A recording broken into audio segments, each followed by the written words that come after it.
पिछले कुछ सालों में वक्फ बोर्ड के कामकाज को लेकर के तमाम तरह के सवाल खड़े किए जा रहे हैं। सुप्रीम कोर्ट तक में मामला पहुंच गया है। सुप्रीम कोर्ट में याचिका दायर करने वाले हैं वकील अश्विनी उपाध्याय, जो इस वक्त मेरे साथ में है। अश्विनी जी, ये बताइए कि सुप्रीम कोर्ट में आपने याचिका दायर की है, क्या मांग की है सुप्रीम कोर्ट? देखिए, हमारा कहना है कि जिस तरीके का वक्फ कानून है, ऐसा कानून न हिंदू के लिए है, न जैन के लिए है, न बौद्ध के लिए है, न सिख के लिए है, न पारसी के लिए है, न यहूदी के लिए है, किसी और के लिए नहीं, केवल और केवल मुस्लिम्स के लिए। और ये कानून इतनी शक्ति देता है कि अगर वो मेरे घर पे आके कह दे ये आपका कि मेरा घर जो है वो वक्फ की प्रॉपर्टी है, तो मैं कोर्ट नहीं जा सकता, जो हमारे 10 किलोमीटर दूर जो जिला डिस्ट्रिक्ट कोर्ट है वहाँ नहीं जा सकता। हमको लखनऊ जाना पड़ेगा, जो 700 किलोमीटर दूर है, और लखनऊ में उस बोर्ड के सामने जाना पड़ेगा जहाँ सारे मुस्लिम्स हैं। तो ऐसी व्यवस्था तो पाकिस्तान, अफगानिस्तान और इंडोनेशिया में नहीं है, बांग्लादेश में नहीं है, ऐसा कानून ट्यूनीसिया, टर्की में नहीं है, लेकिन ऐसा कानून भारत में है जो कॉन्स्टिट्यूशन की बेसिक स्ट्रक्चर के खिलाफ है, जो असीमित शक्तियां देता है। और कम्बिनेशन जो आपका वक्फ काउंसिल है, उसकी कम्बिनेशन देखिए, एक एमएलए होगा वो भी मुस्लिम होगा, एक एमपी होगा वो भी मुस्लिम होगा, एक उसमें एडवोकेट होगा वो भी मुस्लिम होगा, एक उसमें टाउन प्लानर होगा वो भी मुस्लिम होगा, एक उसमें आईएएस ऑफिसर होगा वो भी मुस्लिम होगा, एक स्कॉलर होगा वो भी मुस्लिम, एक मुतवल्ली होगा वो भी मुस्लिम। तो इस तरीके के कम्बिनेशन के सामने, तो कहने का मतलब जो वक्फ बोर्ड है वही चोर, वही दरोगा और वही जज, तीनों वही काम कर रहा है।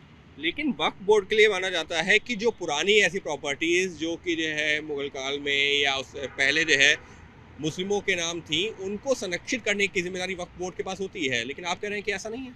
वक्फ बोर्ड पहली बात तो भारत का सबसे बड़ा लैंड माफिया बन चुका है। रेलवे और सेना के बाद सबसे ज़्यादा उसने ज़मीनों पे कब्जा कर लिया है। 6.25 लाख ज़मीनों पे वैध कब्जा है, 2 लाख ज़मीनों पे अवैध कब्जा है।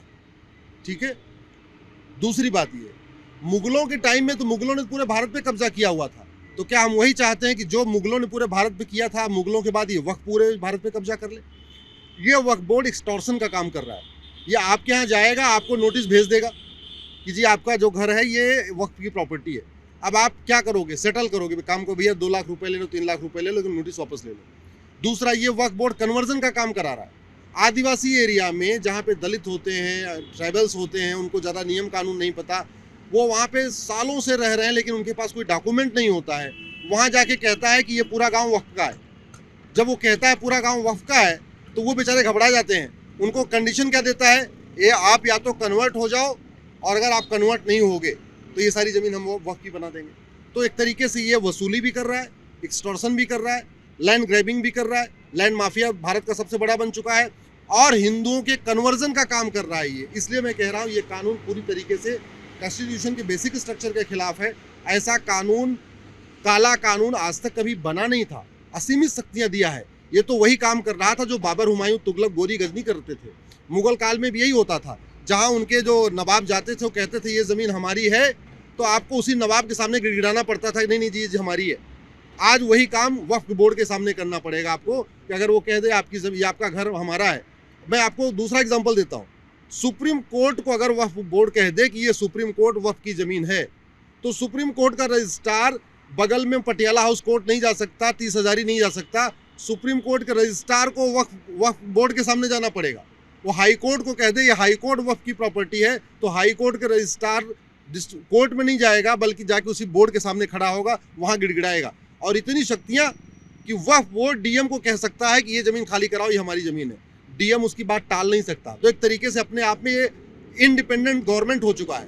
ये वक्फ बोर्ड अपने आप में इंडिपेंडेंट गवर्नमेंट है, वो डीएम को ऑर्डर कर रहा है। लेकिन वक्फ बोर्ड अगर जो है किसी जमीन पर जो है कब्जा बताता है, तो उसके पास में दस्तावेज होते हैं ना, या फिर नहीं होते? आप कह रहे हैं कि दस्तावेज भी नहीं होते किसी भी जमीन पर। ये तो ऐसा नहीं होगा ना कि आपके घर पे, या आप उदाहरण दे रहे हैं कि सुप्रीम कोर्ट की जमीन पर वो अपना कब्जा बता देगा।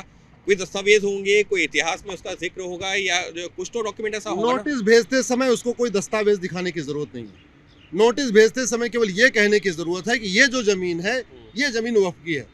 तो इनफैक्ट जिसके पास नोटिस आई है उसको अपने दस्तावेज दिखाने हैं। जिसको नोटिस भेज दिया, तो सबसे बड़ी समस्या छत्तीसगढ़ में, उड़ीसा में, बंगाल के बॉर्डर वाले एरिया में, महाराष्ट्र के बॉर्डर वाले एरिया में, बीजापुर वाले एरिया में, गुजरात के बॉर्डर के एरिया में, राजस्थान के बॉर्डर के एरिया में, जहाँ हजारों साल से दलित रह रहे हैं, आदिवासी रह रहे हैं, लेकिन उनके पास सारे कागज नहीं होते। वो नियम कानून ज़्यादा नहीं जानते। वो तो सफ़ेद गाड़ी देख के और लाल बत्ती वाली गाड़ी देख के बेचारे घबरा जाते हैं। वहाँ पे जाके ये बोर्ड क्या कहता है कि भाई देखो ये ज़मीन ना वक्फ की है, आप इसको खाली करो। अब वो बेचारे गिड़गिड़ाएंगे, हाथ जोड़ेंगे, बोले एक काम करो, कन्वर्ट हो जाओ, इस्लाम कबूल कर लो, हम इसको छोड़ देंगे। और अभी तमिलनाडु में तो उसने एक 1500 साल पुराने मंदिर को बोल दिया था वक्फ प्रॉपर्टी है। इस्लाम शुरू हुआ 1300 साल 1400 साल पहले, और 1500 साल पुराना जो मंदिर है वक्फ प्रॉपर्टी हो गया। 7 गाँव को बोला ये वक्फी प्रॉपर्टी है। तो इसलिए मैं कह रहा हूँ एक तरीके से ये कानून बना के हम दोबारा यहाँ मुगलिया राज शुरू करने वाले हैं। ये कानून भी एकदम औरंगजेब की तरीके है। जैसे औरंगजेब कहता था ये यहाँ ये कन्वर्ट हो जाओ, नहीं तो तुम्हें जो है अपनी या तो कन्वर्ट हो जाओ या भाग जाओ। लगभग ये बोर्ड भी वही कह रहा है, कन्वर्ट हो जाओ, नहीं जमीन छोड़ दो। अगर हम इसके संवैधानिक और कानूनी जो है मान्यता की बात करें, वक्फ बोर्ड कैसे अस्तित्व में है, अगर आप बता सकें, और किस तरीके की कानूनी मान्यता या संवैधानिक दर्जा है? देखिए ये पूरी तरीके से पहली बात तो कानून बनाया पार्लियामेंट ने बोर्ड बना के इसको एक लीगल राइट दे दिया, स्टैट्यूटरी राइट दे दिया, वक्फ बोर्ड को पूरा राइट दे दिया, इंडिपेंडेंट पूरी बॉडी बना दिया 1995 में।